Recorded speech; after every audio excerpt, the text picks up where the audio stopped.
The views and opinions reflected in any of the stories narrated are solely those of the story contributor and are not necessarily that of the Nightmare Society.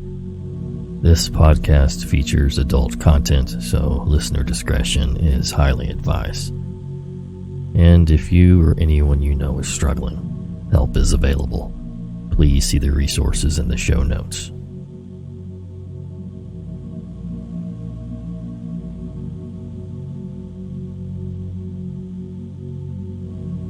Hello again, Nightmare Society, and welcome to another episode of True Horror Stories.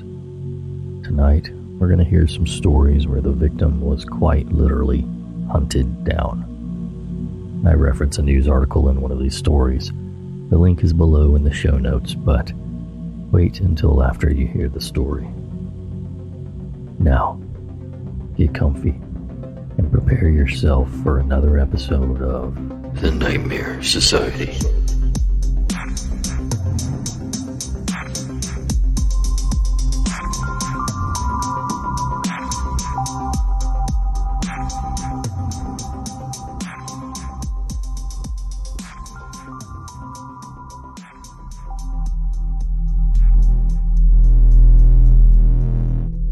So, I'm a 23-year-old female. I live in a townhouse with my two children, 2 and 6 months old. My fiance did live with us until 2 weeks ago when I caught him trying to screw other women and I made him move out. That's important to the story. I'm a stay-at-home mom, and when he did live with us, my ex worked evenings. Let me set the scene. We live in a tiny town in northern Pennsylvania. My line of townhouses sits in front of a big field that runs to a line of woods. As far as I'm aware, these woods stretch for at least a few miles, and I'm not aware of any houses in there or any roads that lead through them. My living room has 3 windows that look out to the field, and my bedroom on the second floor has only 1 window that faces that way as well. People do tend to walk their dogs back in the field, and kids sometimes play back there, but I rarely ever see anyone close to my house. For that reason, I tend to leave my blinds and curtains open, because I guess I just enjoy the view. So in July of 2019, I was laying in bed, trying to fall asleep. All the lights were off, but I had my window and blinds open since it was so warm. I was looking out the window and I noticed a small red and white light just outside. I got up and looked to realize that the lights were coming from a drone. I ran downstairs to where my fiance at the time was sitting in the living room and ran to the window. I told him what I saw, but of course, when he went to look, it was gone. I was paranoid that the drone could have had a camera on it, and someone was watching me with it. I kept my blinds closed for a while after that. Fast forward to January of this year. I guess I stupidly got comfortable and assumed that whoever it was flying the drone was a one-time creep. My blinds were open and I had just gotten out of the shower. I was sitting on my bed pretty much naked except for my underwear, scrolling on my phone, when out of the corner of my eye, I saw lights again out of the dark window. It was the drone again. I ran out of the room and waited for a few minutes. I peeked back into my room and it was gone. I quickly shut my blinds and got dressed. Honestly, I felt sick at how stupid I was to leave my window open again, especially when I was practically naked. Now for the really disturbing part. My 2-year-old son and I were out in the field 2 weeks ago, 3 days after I kicked out my boyfriend, playing ball. I had my 6-month-old strapped to me in a baby carrier. Probably about a half hour after we had been out there, I heard a slight whirring noise coming towards us. I looked up and saw that freaking drone flying towards us. I looked around and didn't see anyone. It stopped right over us. I freaked and grabbed my son and dragged him into the house, looking back at the tree line every so often. I knew they had to be hiding in there. I went inside, closed the blinds, and called my mom and told her about the situation. She told me to just keep an eye out. I said I would. My son likes to line his toys up along the windowsill, so I figured it wouldn't hurt to open them up just an inch or so. A little while later, after we ate dinner and it was almost dark, I was feeding my 6-month-old, and my son was playing. He was standing over by the window, lining up his toys. He started saying, "Dada, Dada." I assumed he was just missing his father and dismissed him by saying he was going to see him that weekend. He kept saying, "Dada." I looked up and saw him pointing to the window, under the little gap the blinds didn't cover. Dada. I froze. I remembered that he calls any man with facial hair Dada because it reminds him of his father. But there was no way someone would be bold enough to actually come up to my window. Not when my neighbors are literally right there. Anyone could see them. But there aren't any lights back there, so unless someone actually stepped out of their house, I guess nobody would see them. Maybe it was my ex, but he should be at work at that time. I ran to the window and moved my son. I didn't want to lift the blinds, but honestly, I was sure it had to be the person who had been creeping on me for the past year, and I wanted to see who it was. I pushed the blinds up and was looking at a man who I definitely had never seen before, crouching in front of me.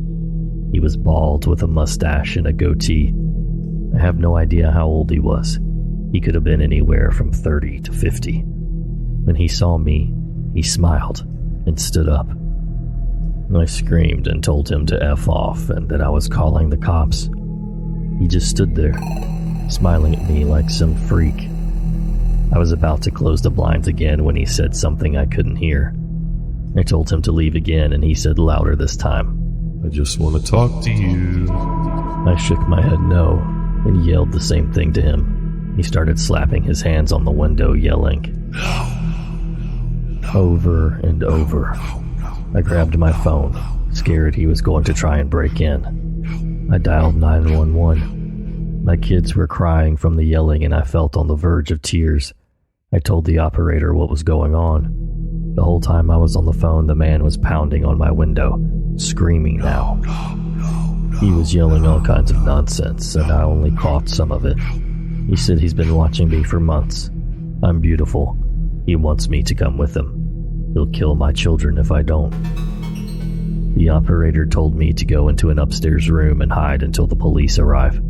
My town doesn't have a police department, so we rely on the state police. She said it would be about 20 minutes, but to stay on the phone with her. The man was practically punching my window now, and just screaming like a maniac. I was about to grab my kids and run upstairs when I heard someone else screaming. The man bolted. I looked out and saw my neighbor and his girlfriend. I opened the window and my neighbor said that he heard the man, so he ran around the building.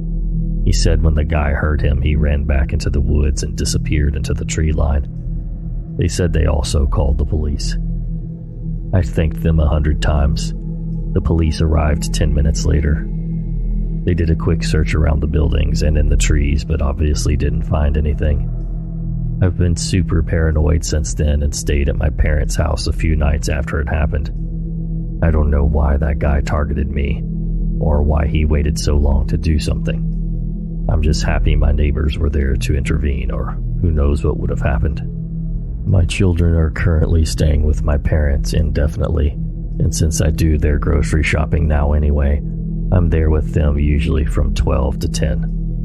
I've been sleeping in the living room with my car keys and pepper spray on the table, so I can make a quick escape if he comes back. I'm not able to get a fence, but I am looking into getting cameras. My neighbors on both sides of me agreed to keep a lookout, and I've let our maintenance guy know about the situation as well. He lives a few houses down and gave me his number. I'm not armed and I'm not comfortable enough with guns to own one. But the maintenance man carries and said that he would be on high alert. So to the creep who has been stalking me and my family for this last year, I genuinely hope we never meet again.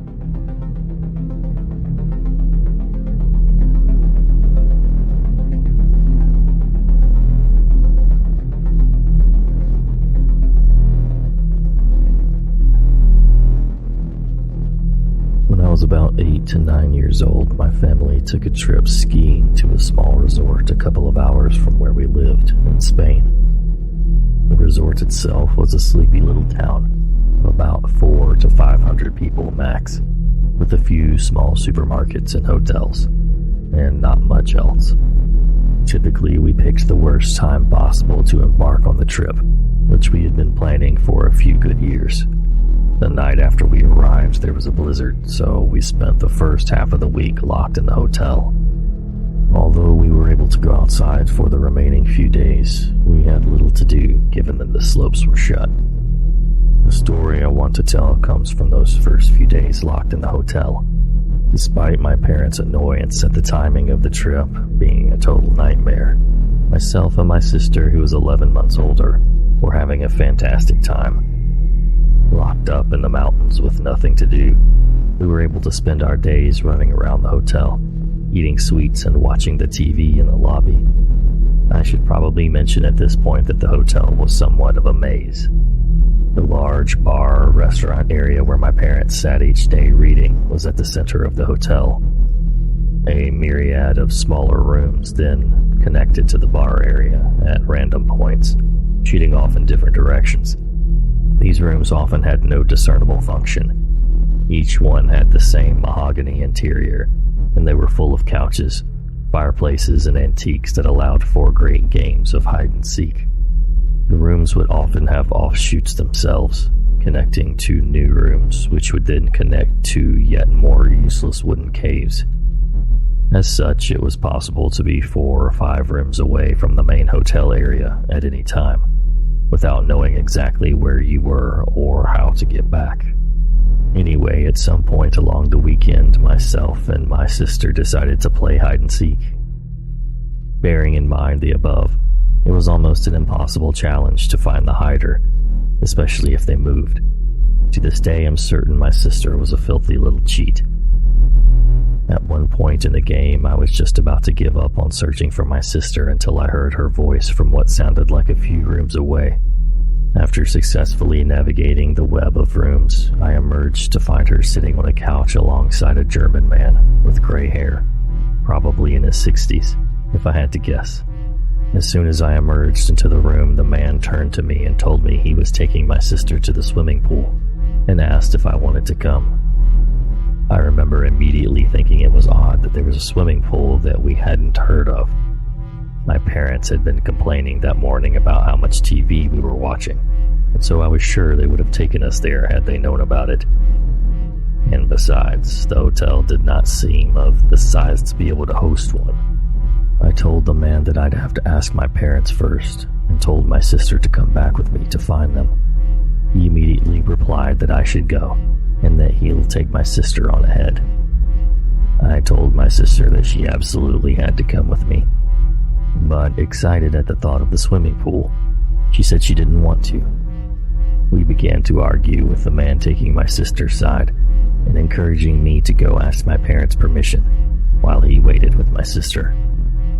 I dug my foot in, telling my sister that our parents would be very cross if we went somewhere on our own, and after a few minutes bickering, she eventually gave in and came back with me, giving her assurance to the man that we'd come back. Of course, when we told our parents, they were livid. My dad went back to the room to try to find the man, but with all the offshoots, given that all the random rooms looked the same, it was almost impossible to be sure that we were in the right one. In any case, there was no sign of him. I remember my dad screaming at the hotel lobby that he needed a list of all the male guests and their room numbers, but of course they wouldn't give it to him. We spent the rest of the trip by our parents' side, terrified of the thought of being locked up in a blizzard with this man. Thankfully, we never saw him again. The scary thing, we checked with the lobby. As we had imagined, the hotel did not have a pool. So, scary German man who wanted to abduct me in a blizzard, let's not meet again.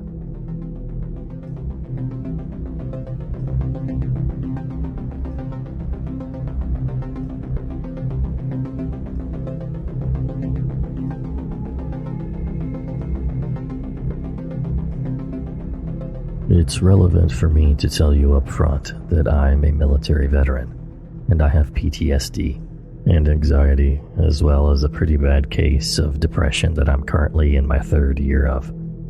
I've read that CBT, cognitive behavioral therapy, can massively improve PTSD symptoms and in turn help to reduce anxiety.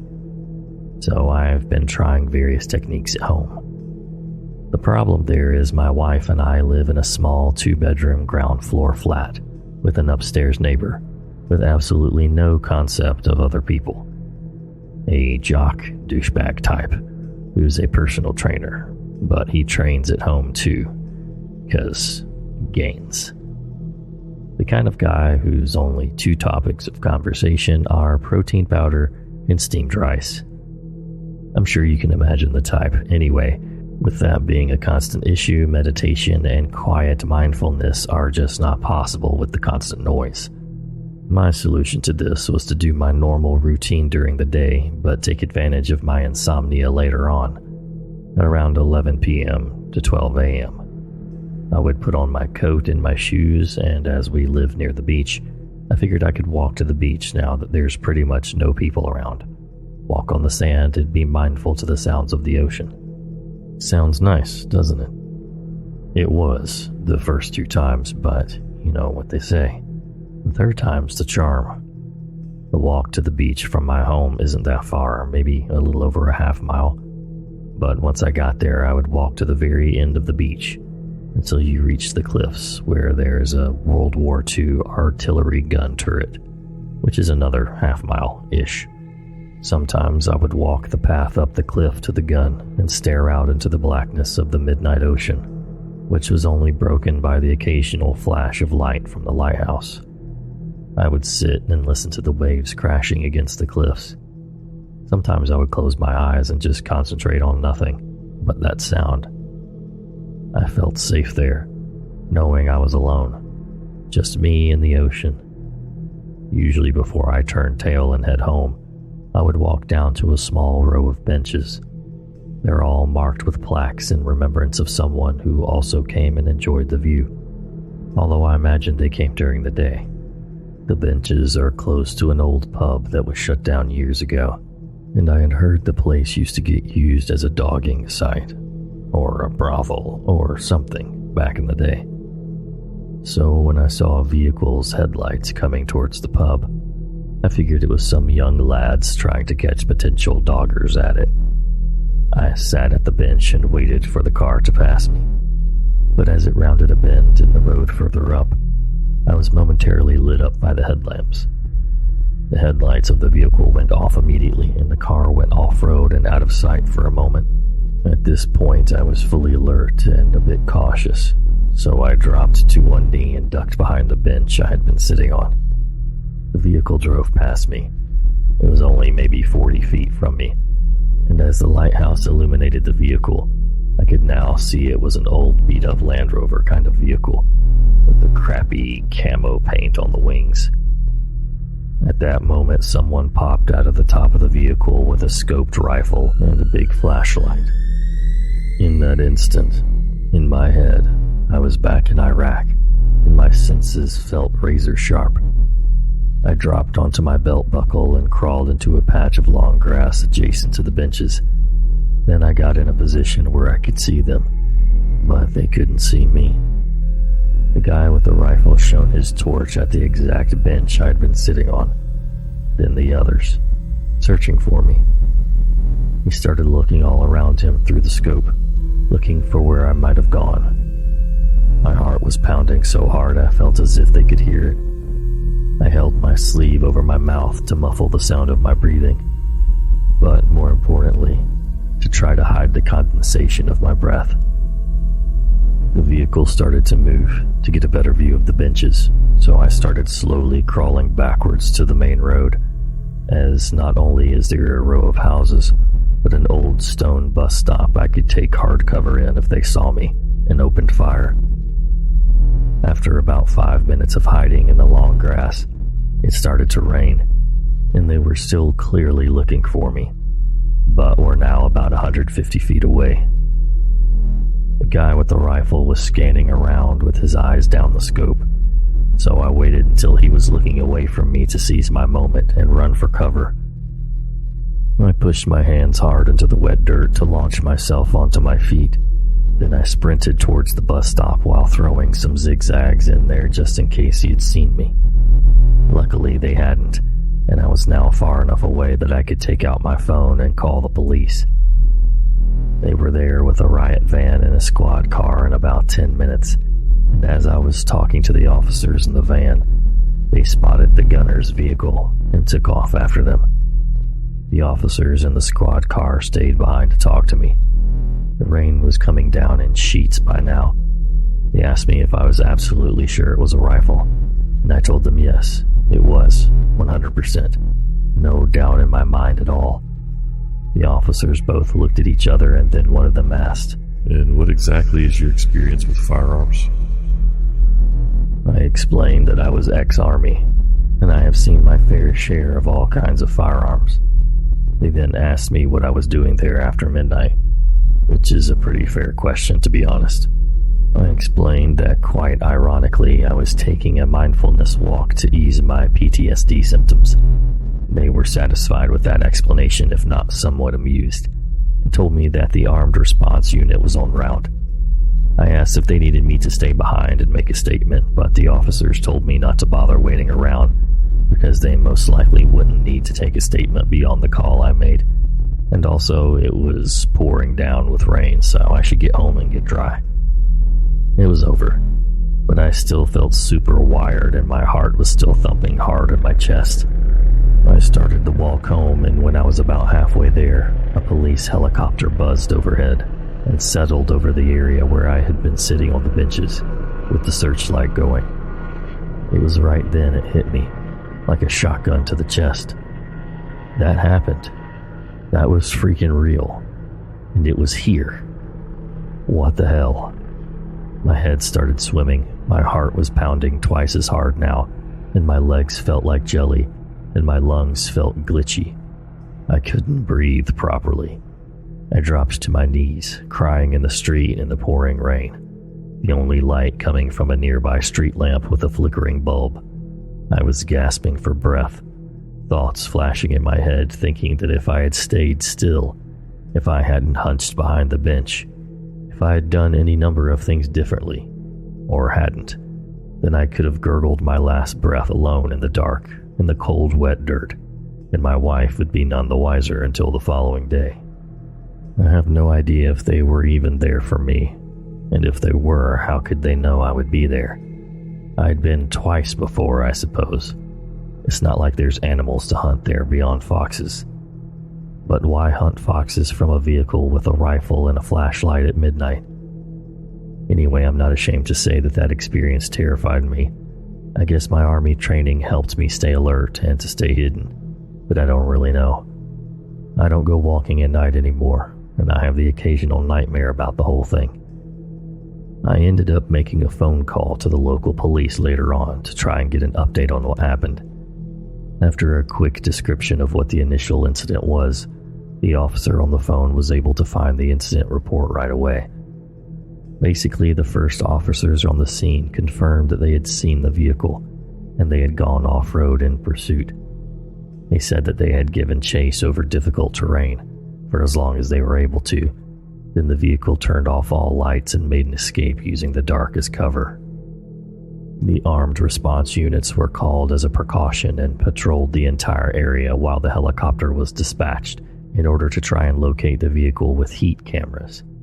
Both teams were unsuccessful in finding them, as by the time they had arrived on scene, they had gotten away. CCTV was also checked but yielded absolutely nothing. I told the officer I was sorry if they felt I had wasted their time, and that I guess I had overreacted on account of my PTSD. She told me that as far as they are concerned, I did the right thing. She also said that there have been a few isolated accounts of gunshots having been heard in that area over the last few years, so maybe rethink taking my walks so late at night.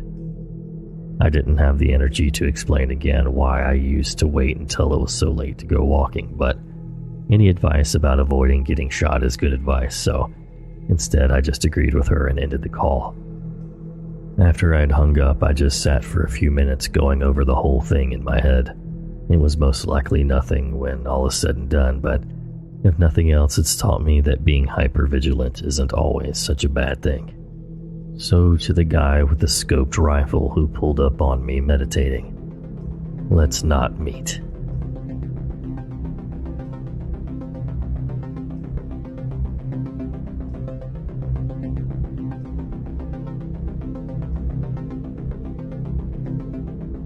The high school that I went to had vocational classes, and each student had to sign up for one. In order to help the student body do this, we were all sent through a rotation of the classes during freshman year, our first year of attending high school. We would spend 5 days straight in each class and then go to the next one. At the end, we would choose each vocational class we would like to attend for the remainder of our time in high school. I met a senior when my group went through the electronics class. He was obviously not one of the popular kids. A little geeky, but nice enough. Unfortunately, he got way too friendly way too fast. I was only 14, he was probably about 18 at the time. He put his hands on me, the back of my neck, the small of my back, my upper thigh. I told him to stop. My female classmate sitting next to me saw this as well. When I went to exit the room at the end of the class, I made sure to hit this guy with a big, thick science book when he tried to touch me again. It took me about a month or so to report him.